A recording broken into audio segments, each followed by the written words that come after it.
Hola amigos y alumnos.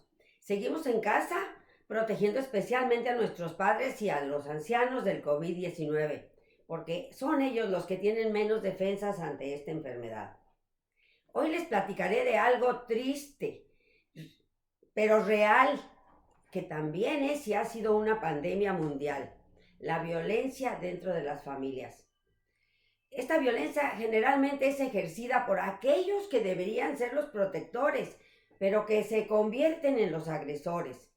Seguramente todos conocemos alguna familia que sufre violencia y quizá hemos visto que no hacen nada. Pareciera que están acostumbrados a ella y que creen que es una forma de vivir y de educar. Por eso siempre será bueno recordar lo dañina que es cualquier tipo de violencia, para poder evitarla o para defendernos de ella. La violencia intrafamiliar son todas las omisiones o las acciones que utilizan la fuerza física, mental, psicológica o moral contra los más débiles, como son los niños, las niñas, los adolescentes, los discapacitados y los ancianos. Generalmente es ejercida por alguno de los miembros de la familia, afectando la integridad, la salud física o psicológica, la libertad o la vida de las personas. La violencia abarca desde las amenazas, los malos tratos físicos o mentales, las agresiones y abusos sexuales, los desmayos, los daños que se le hacen al cuerpo o a la mente, que pueden incapacitar para ir a la escuela o al trabajo, o que limitan la libertad o el desarrollo humano. La violencia física se aplica con golpes de puño, patadas, empujones, quemaduras, tirones de cabello, agresiones con objetos, con cuchillos, con armas de fuego, con intentos de estrangulamiento, con agresiones verbales, maltrato psicológico, contacto sexual no consentido, que es una violación, control del dinero, aislamiento social, amenazas o intimidación hacia otros miembros de la familia, limitaciones del desarrollo intelectual, educacional o laboral de alguna persona.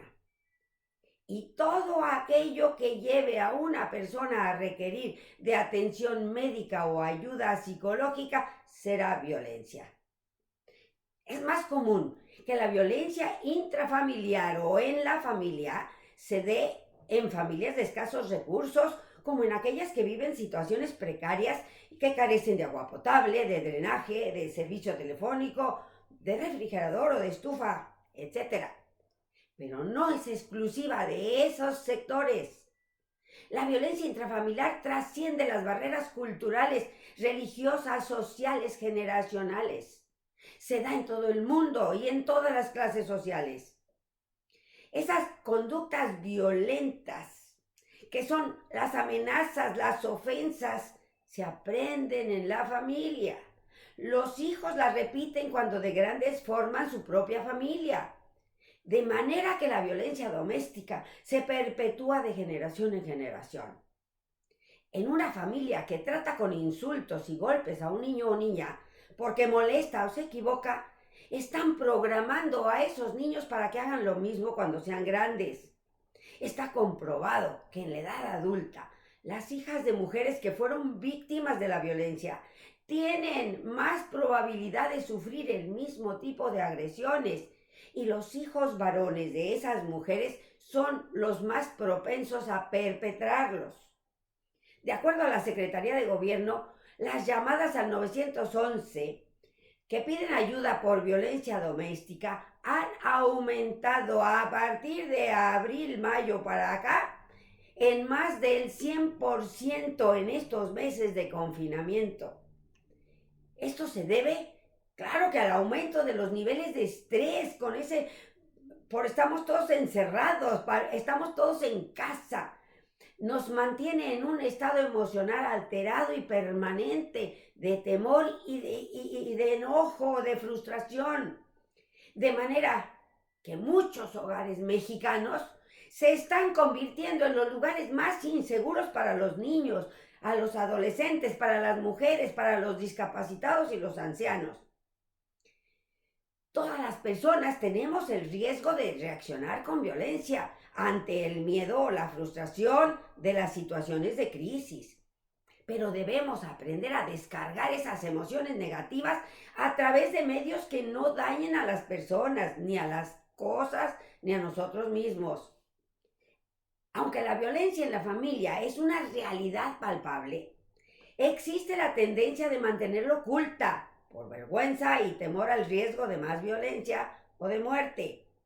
Las mujeres tienen miedo a perder la seguridad económica o perder la tutela de sus hijos y prefieren resignarse a una vida de violencia crónica, aunque para aguantar se tengan que apoyar en creencias religiosas o en el temor de no ser protegidas por la ley. Es muy común que la violencia doméstica se dé en forma pasiva, con actos de desamparo, de abuso financiero, de descuido de la salud, de abandono físico, mental y emocional. A aquellos niños, ancianos, personas discapacitadas, por parte de quien ejerce la tutela. En el caso de los niños y las niñas, el maltrato también se hace como una forma de control y educación, donde los adultos emplean el castigo físico o psicológico como método disciplinario. Y tristemente, este modelo ha tenido aceptación en todas las culturas dictatoriales, machistas y discriminatorias.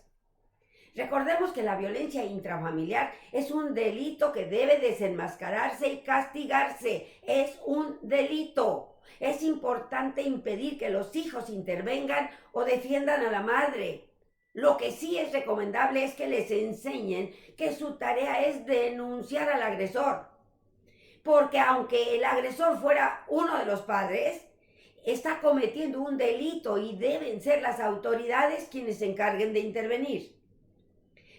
Existen organizaciones gubernamentales y privadas que proveen de ayuda telefónica de emergencia para detectar el nivel de riesgo en el que se encuentre la víctima. En México, el primer paso es llamar al 911, de donde estés. En el 911 nos van a dar información local de los lugares de donde se puede acudir a recibir orientación y ayuda policial y legal de ser necesaria. También hay asociaciones feministas en todo el mundo que ofrecen ayuda a las mujeres víctimas de violencia y también a sus hijos. Nos preguntamos que por qué, pues hay muchas causas y cuando buscamos el origen de la violencia en el interior de las familias, hemos descubierto un patrón generalizado de desequilibrio en el ejercicio del poder entre los varones y las mujeres, así como entre los poderosos y los débiles. Hemos encontrado que desde tiempos ancestrales los varones dispusieron que la mujer era de su propiedad y que tenían derecho a tratarla como quisieran. Estas disposiciones y creencias se fueron heredando de generación en generación hasta nuestros tiempos. En el pasado, la cultura de la violencia y el abuso eran apoyados por las leyes. Imagínense, y a las mujeres, a los niños y a los discapacitados no les quedaba otra salida más de que aceptar dicha desventaja impuesta. Y tenían que someterse dócilmente y comportarse como esclavos, como una manera de evitar más violencia. En la actualidad, a pesar de los avances tecnológicos, legales, sociales y de desarrollo humano, todavía tenemos mujeres adultas que se consideran a sí mismas con menor valor que el varón y que no denuncian estos delitos. Sufren de confusión, de angustia y hasta se sienten culpables ante los agresores dizque de haberlos provocado. Luego se soportan pasivamente las agresiones, sea del padre, del hermano, del marido y hasta de los hijos. No se vale. Existe una relación estrecha de la violencia con lo disfuncional de las familias, porque en las familias disfuncionales no se respeta el orden y los derechos de los más débiles, se ignoran los derechos de las mujeres y de los niños, y el poder lo aplican con autoritarismo, agresividad y violencia. Esto pone en riesgo a todos los miembros de la familia y a sus descendientes, porque con estas interacciones los niños aprenden que esos comportamientos agresivos son placenteros para quien ejerce la violencia, porque así se desahogan y descargan el estrés y las frustraciones. Y los niños imitarán las conductas agresivas que observan. ¿Y saben qué piensan los niños? Piensan en ser grandes para tener el mismo poder y para poder sentir la satisfacción maléfica. ¿Por qué? Pues prefieren ser victimarios y no víctimas. Amigos y alumnos, hay mucho de qué hablar en este tema y lo seguiré abordando en las próximas charlas. Me parece oportuno tener presente que todos podemos caer en patrones de conducta violenta, sobre todo durante cualquier crisis como esta que estamos pasando del COVID. Estamos más expuestos a la pandemia de la violencia. Esta es una pandemia crónica y aunado a la otra pandemia, pues se despierten en nuestro interior patrones agresivos, subconscientes, animales, primitivos de violencia, como medio para sacar los miedos y las frustraciones. Recordemos que estas situaciones extremas también son oportunidades para cambiar y para erradicar la cultura de la violencia. Utilicemos la inteligencia superior con que fuimos dotados para ser mejores seres humanos. Aprendamos nuevas formas de educar y convivir, compartiendo, no imponiendo, sugiriendo, no obligando. Inviértanle tiempo, dinero y esfuerzo a obtener conocimientos y herramientas eficaces para vivir en familia armoniosamente y a convivir con la pareja como pareja. Vale la pena. Amigos y alumnos, los espero en la próxima clase. En esa les hablaré de violencia conyugal y violencia de género, para tener más presentes estos conceptos y cuidarnos de ser violentos o protegernos de la violencia. Gracias. Hasta luego.